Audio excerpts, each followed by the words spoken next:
بسم اللہ الرحمن الرحیم۔ افطار احمد میرا نام ہے۔ میں انگلینڈ کے شہر مانچسٹر میں رہتا ہوں۔ تو دوستو، اب جیسے کہ آپ سب کو معلوم ہے کہ عمران خان کی آنکھ وغیرہ کا جو انفیکشن ہوا تھا، اور جس کی وجہ سے ان کی آنکھ کی بنائی کافی زیادہ کم ہو گئی ہے، اور ابھی جو آج سے پی ٹی آئی کے کارکنوں نے اور ان کے قومی اسمبلی کے ممبران، خاص کر کے پی کے ممبران نے اسلام آباد کا گھیراؤ وغیرہ کیا ہوا ہے، پارلیمنٹ کا اور دوسرے امپورٹنٹ جگہوں پر انہوں نے احتجاج وغیرہ شروع کیا ہوا ہے۔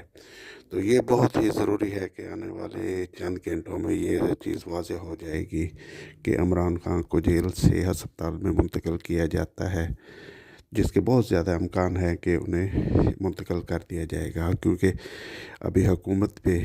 بھی کافی زیادہ دباؤ آنا شروع ہو گیا ہے۔ اور جب اس طرح کے حالات بن جائیں کہ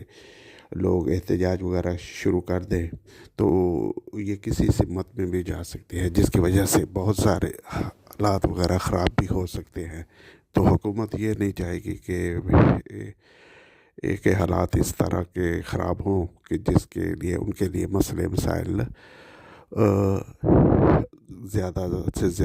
بہت زیادہ ہو جائے، کیونکہ پاکستان میں تو پہلے ہی اس طرح کے حالات ہیں۔ آپ نے دیکھا کہ بلوچستان میں دہشت گردوں کے حملے ہو رہے ہیں، کے میں دہشت گردوں کے حملے ہو رہے ہیں۔ تو اس صورتحال میں اگر حکومت نے اس طرح کا قدم کوئی اٹھایا کہ جس سے لوگوں کے جذبات بڑھیں اور وہ اور زیادہ مشتعل ہوں، تو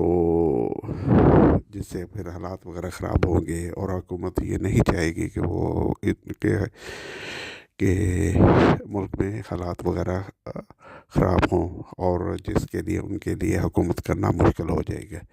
تو اس کا بہت زیادہ قوی امکان ہے کہ آنے والے چند گھنٹوں میں کچھ نہ کچھ فیصلہ ہو جائے گا، جیسے کہ جو وہ کچھ ذرائع یہ بات کا دعویٰ کر رہے ہیں کہ فیصلہ ہو چکا ہے کہ عمران خان کو جلد سے جلد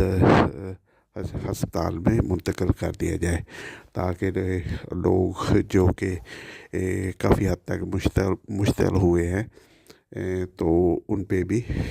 ایک قسم کا کیا کہتے ہیں، انہیں بھی کام ڈاؤن کیا جائے۔ تو